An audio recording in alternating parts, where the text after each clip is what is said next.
Halo, dzień dobry. Witam Was z tego pięknego jesiennego lasu i obiecałam Wam film o ziołach, które mogą nam pomóc w dbaniu o nasze włosy, we wzmacnianiu włosów i w walce z różnymi chorobami włosów. Więc oto i on. Dzisiejszy film właśnie o tym będzie. Ja wiem, spodziewaliście się, że ja teraz zarzucę lokiem jakimś napuszczonym, misternie utrefionym i będę chodzącą reklamą własnego materiału. A tu figa z makiem, z pasternakiem, włoski schowane pod czapeczką, pod szalem, bo dzisiaj ta pogoda taka jakaś złudna jest, więc zdradliwa, więc sobie schowałam włos, żebyście mogli się tylko skoncentrować na przekazie i na tym dobru, które niosą ze sobą również dla naszych włosów rośliny. Więc jeżeli kogoś ten temat interesuje, to serdecznie Was zapraszam do oglądania dalej.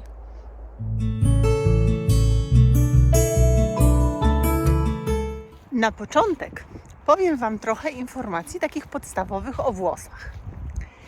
Liczba włosów u człowieka jest niezmienna przez całe nasze życie, a definiowana jest kiedy? Już między 9 a 22 tygodniem życia płodowego, więc jest bardzo, bardzo wcześnie. Człowiek ma ile włosów? Od 100 do 150 tysięcy, więc całkiem sporo. I teraz jeżeli mamy włosy grubsze, to mamy ich trochę mniej na centymetr kwadratowy, bo od 150 do 500. Natomiast przy włosach jaśniejszych to jest około 180 do 750 włosów na centymetr kwadratowy, dlatego że te włosy jaśniejsze są po prostu cieńsze. Jak rośnie nam włos? Taki cykl wzrostu włosa przebiega w 3 etapach. I teraz ja Wam tutaj to pokażę. Spójrzcie. Pierwszym etapem jest faza wzrostu, czyli nazywana inaczej anagen. Ona trwa od 3 do 6 lat. Tyle rośnie nam włos. Po tym czasie jest tak zwana faza zaniku, czyli katagen. I ona trwa od 2 do 4 tygodni. Wtedy co się dzieje? Kurczą nam się mieszki włosowe, nasz włos obumiera. No i pozbywamy się go, dlatego że w 3. fazie, w fazie spoczynku, która nazywa się telogenem i też trwa nie tak dużo jak ta pierwsza faza wzrostu, nie tak długo, bo od 2 do 4 miesiące, następuje tutaj zanik naczyń krwionośnych wokół naszych cebulek włosowych i włos nam wypada.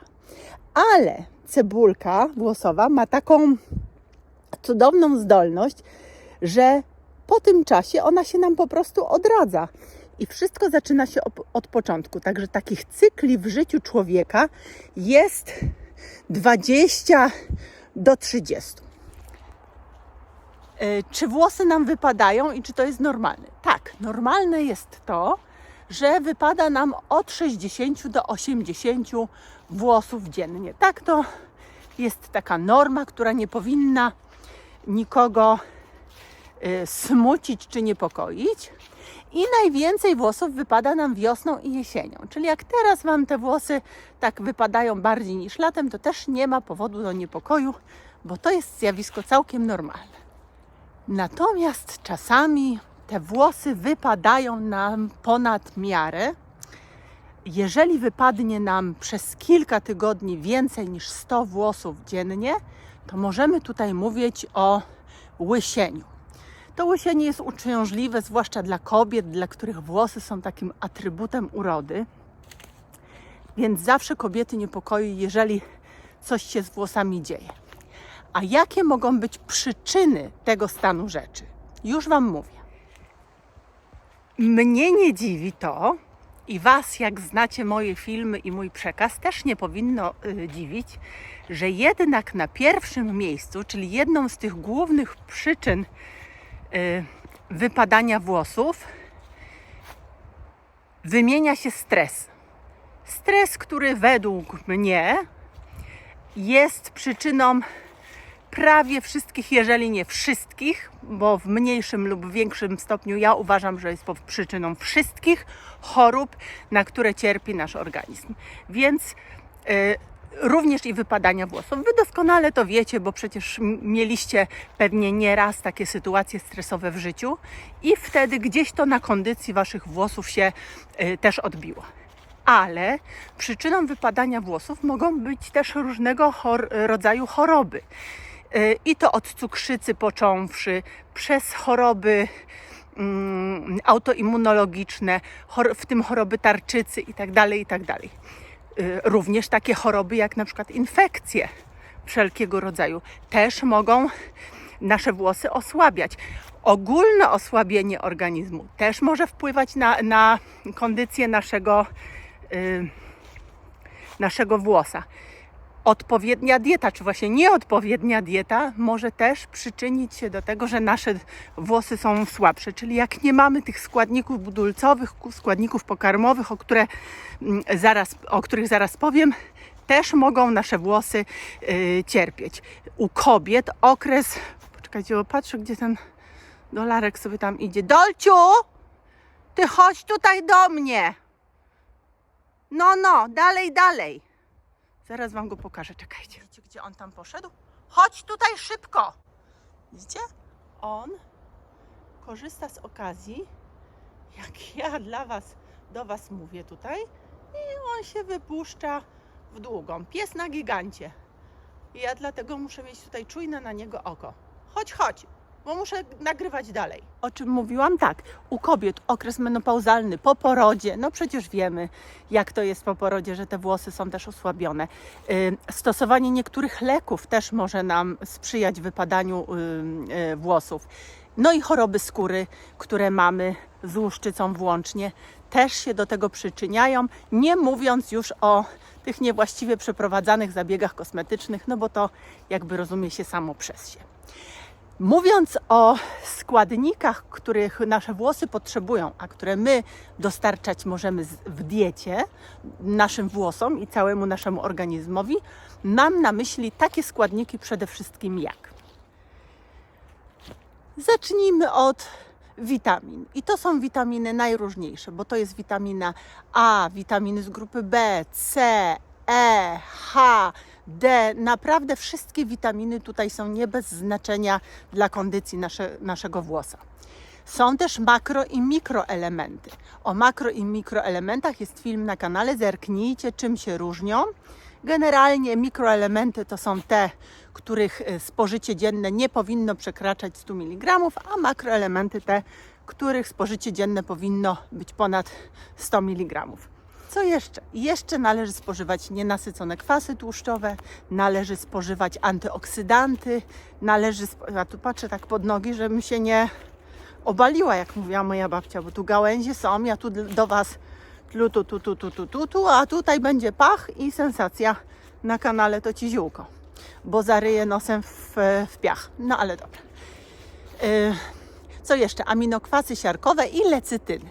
Lecytyny, które między innymi znajdują się w oleju rzepakowym i w słonecznikowym, w rzepaku i w słoneczniku, ale też w soi, której ja nie jestem specjalną admiratorką, wiecie, ale te znienawidzone przez nas oleje słonecznikowy i rzepakowy, my szukamy jakich za miliony monet, a takie właśnie, które mamy pod ręką, no najlepiej taki słonecznikowy gdzieś tam z dobrego źródła wyciśnięty na zimno, ale czy samemu macie teraz coraz częściej te wyciskarki na podorędziu? Ja nie mam, muszę się posiłkować wyciskarkami innych osób zaprzyjaźnionych, ale taki sobie możecie wycisnąć i to jest świetne źródło też pokarmu dla naszych włosów. Krzem. Krzem, który nazywany jest pierwiastkiem życia i który w zasadzie żaden żyjący organizm nie jest się w stanie obyć bez krzemu. To jest jeden z najważniejszych pierwiastek dla naszego organizmu. I które zioła należy spożywać? Widzicie tutaj za mną te wszystkie kłody pociętych drzew? Zrobiłam też na Instagramie taką rolkę. Ja ciągle widzę te wycinane drzewa tutaj. I to nie są jakieś stare, padnięte, tylko to są zdrowe, duże, grube drzewa wycinane w lesie, które mają po 50 i więcej lat. Komu to przeszkadza? Dlaczego trzeba wycinać drzewa, które stoją w lesie 50 lat? Duże buki, duże jakieś dęby? Dobra, ale co do ziół, to musimy spożywać te, które są bogate między innymi właśnie w krzem, w siarkę, w antyoksydanty. I do nich należą. Oczywiście wszyscy wiemy, że skrzyp polny, pokrzywa, sit rozpierzchły, korzeń mniszka możemy jeść, kłącze perzu. O perzu chcecie, żebym zrobiła film i na pewno go zrobię na kanale prędzej czy później. Czarną rzepę, ale też możemy jeść adaptogeny, czy posiłkować się adaptogenami, czyli amlą na przykład, agrestem indyjskim, a także rdestem wielokwiatowym, który po chińsku nazywa się he shou wu. Jest taka legenda, że właśnie po ten adaptogen sięgnął pan He, bo he shou wu znaczy pan He z czarnymi włosami. Sięgnął po niego pan He, który miał siwe włosy, nie miał dzieci, nie był już taki płodny, a bardzo chciał jeszcze mieć dzieci, bo nie wiem, czy miał młodą żonę, czy nie, no tego legenda nie mówi. W każdym bądź razie sięgnął po rdest wielokwiatowy i długo nie trwało, jak włosy pana He zrobiły się czarne, silne, a sam pan He prężny i mocny nie tylko w barach, ale i w innych różnych obszarach czy dziedzinach także. I to jeżeli chodzi o spożycie wewnętrzne. Możemy też różne takie, ogórek, pomidor, sałata, brokuły, dynia, która teraz jest właśnie w tym okresie listopadowym. Jak najczęściej sięgajcie po dynię, bo ta dynia też jest dobra dla naszych włosów. Ale oczywiście zewnętrznie możemy sobie również robić wcierki z czarnej rzepy. No to takie babcine metody, nie? Babcia stosowała czarna rzepa i też wcierka z korzenia łopianu. Łopian trochę zapomniana już roślina. Ja robiłam o nim film, nie za długi, ale myślę, że może zrobię jeszcze taki dokładniejszy i długi film o łopianie, bo to jest bardzo ciekawa i bardzo pożyteczna roślina. Moi drodzy, mówiłam Wam, że jedną z przyczyn osłabienia włosów jest osłabienie całego organizmu. No bo jeżeli organizm jest słaby, no to przede wszystkim dlaczego tak jest? Dlatego, że on się koncentruje na tym, żeby najważniejsze dla niego organy miały siłę, tak? Wszystkie składniki, które są potrzebne naszemu organizmowi, kieruje do organów, które muszą sprawnie funkcjonować.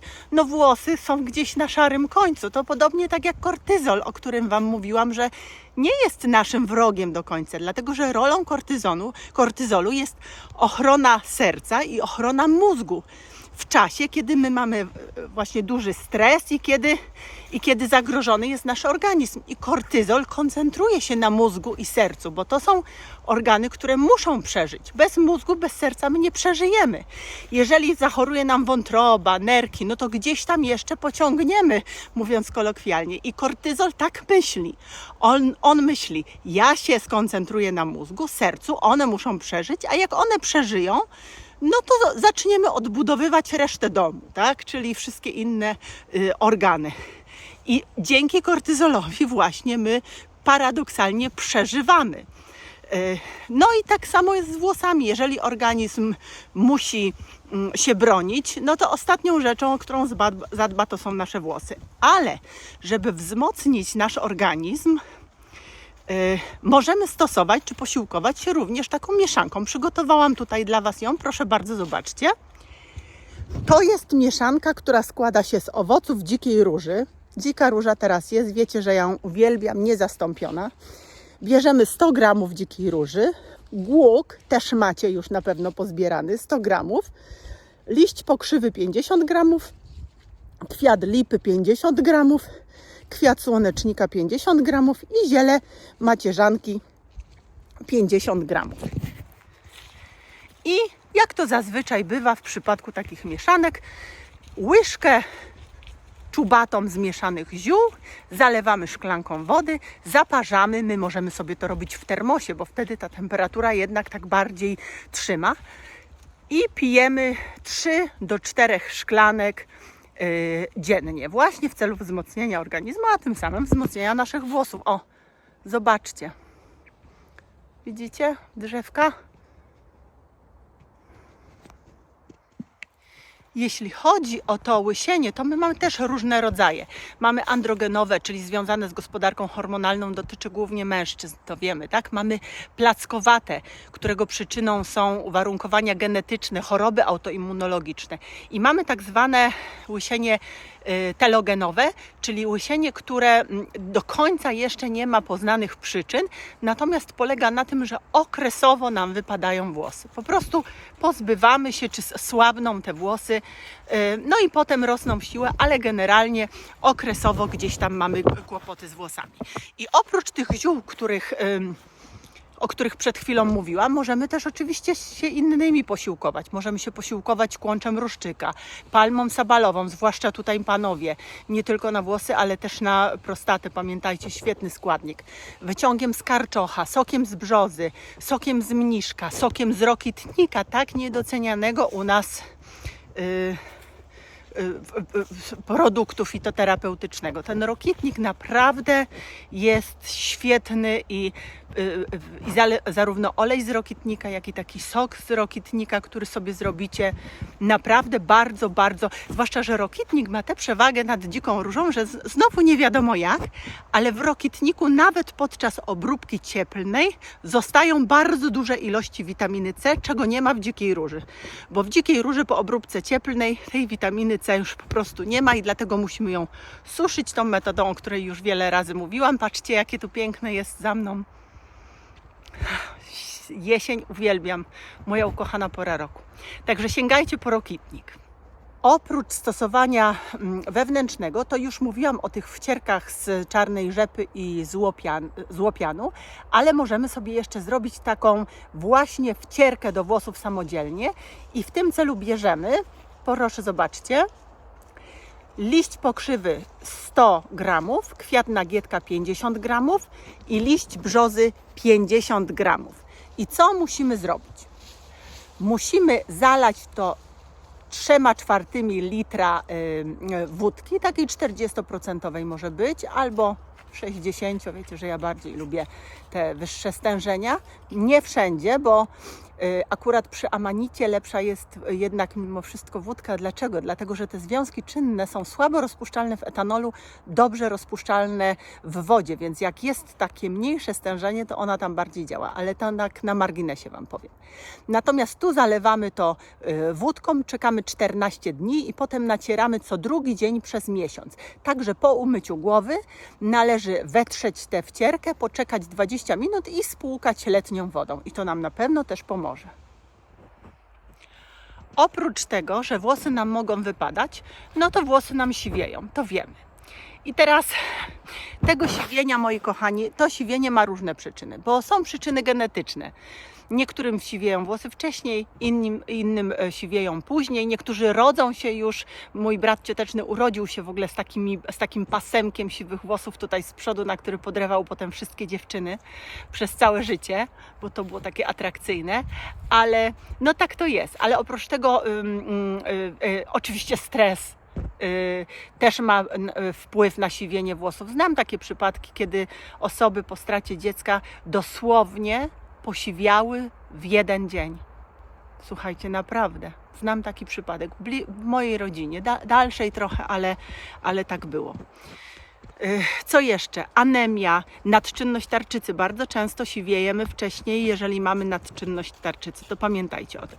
No i to jest proces, którego nie możemy specjalnie powstrzymać, niestety, a już na pewno nie możemy go odwrócić. Ale możemy, kochani, z dumą nosić takie włosy, jakie nam natura zgotowała i bardzo wiele takich osób znam, ale możemy również farbować. Wiecie, że kora dębu przyciemnia włosy, kwiat rumianku rozjaśnia włosy, ale możemy też w łupinach cebuli, jeżeli mamy złoty blond i taki chcemy zachować, możemy płukać w takim odwarze z łupin cebuli. Ale kochani, możemy sięgać też po hennę.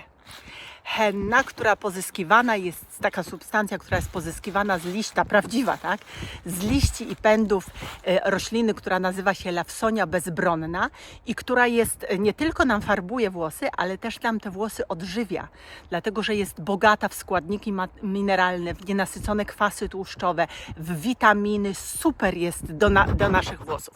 I też w zależności od tego, jaki chcemy efekt osiągnąć, możemy ją mieszać z wyciągami z innych roślin. Na przykład z wyciągiem z indygowca farbiarskiego, jeżeli chcemy mieć taki bardziej miedziany odcień naszych włosów, albo możemy połączyć też z amlą, o której już wcześniej wspominałam, jeżeli chcemy mieć ten odcień bardziej brązowy. No to co? No to mam nadzieję, że pożyteczny był dla Was ten film, podobał Wam się, że się dowiedzieliście sporo też o włosach i o tym, jak rośliny mogą nam również w tym wypadku pomóc. Nie tylko jeśli chodzi o nasze zdrowie, no bo to oczywiście kondycja włosów jest odzwierciedleniem stanu naszego organizmu, ale przede wszystkim psychicznie lepiej się czujemy, jak mamy te włosy piękne, zadbane, błyszczące. No szczególnie my kobiety, bo u mężczyzn to różnie bywa. Ci, co mają teraz takie czasy nastały, ci, co mają problemy z zakolami albo z łysieniem, to po prostu zgolą sobie włosy i są jeszcze dodatkowo modni. Nie każdemu jest do twarzy, no ale... No dobrze, no to gdybyście mieli jakieś pytania, piszcie do mnie w komentarzach. Jeżeli macie jakieś propozycje filmów teraz na zimę, no bo z tymi roślinami to tutaj jest krucho, to będziemy robić, może tak o różnych schorzeniach, które mogą dopadać człowieka, a jak przyjdzie wiosna, znowu sięgniemy po rośliny. Natomiast bardzo się cieszę, że jesteście tutaj ze mną na kanale. To jest dla mnie tak budujące to, co się stało pod ostatnim filmem, że faktycznie, słuchajcie, to ma sens, dlatego że ja nie przysięgam Wam z ręką na sercu, że ja nie miałam żadnego komentarza, który musiałam usunąć, bo był w jakiś sposób niegrzeczny, bezczelny czy obraźliwy. Nie miałam. Także ma to sens. Walczmy z hejtem, a nasze życie będzie cudowniejsze, bo tyle jest tego zła dookoła nas, że ja chcę, żeby ten kanał był takim miejscem, gdzie się po prostu człowiek dobrze czuje, że może przyjść i nawet jeżeli to są komplementy same i miłe słowa, to dlaczego my widzimy w tym coś złego? Dlaczego my tylko jakby żyjemy skandalem, tak? I to nas interesuje, a miłe słowa, piękne słowa i dobroć w stosunku do drugiego człowieka po prostu co robi? Po prostu nas nudzi czasami. Całe szczęście, że nie nas, bo my to doceniamy. Ja doceniam, że mam Was i bardzo Wam za to dziękuję. I my z Dolarkiem, wiecie, gdzie mój pies jest? Ja nie wiem, ale zaraz się przekonamy. A ja tymczasem się z Wami żegnam. Pa, do następnego spotkania. Trzymajcie się zdrowo, a Dolarek zaraz Wam się pokaże. Aha, zwierz wyłania się z krzaków. Dolciu, chodź tutaj, chodź, proszę Cię. Idziemy już z powrotem, chodź. Patrz, co? Znowu Pan Cię ode mnie chce. Chodź, Niuniek. No dalej do mnie, chodź. Rusz. Niechętnie, ale rusz. On by mógł na takich spacerach tutaj być godzinami. I tak chodzimy po tych lasach. Zobaczcie, jaki mamy tutaj piękny las. Ten to jest naprawdę piękny. Patrzcie. Widzicie? Piękny. Niedaleko nas. Trochę musimy przejść, ale... To co, Dolciu, pożegnasz się? Halo? Pożegnasz się? Dolarek? Nie wiem, ja muszę psa naprawić chyba. No powiedz, zrób hał. Ojej, no to super. To znaczy do widzenia. Siłka, do następnego razu. Pa!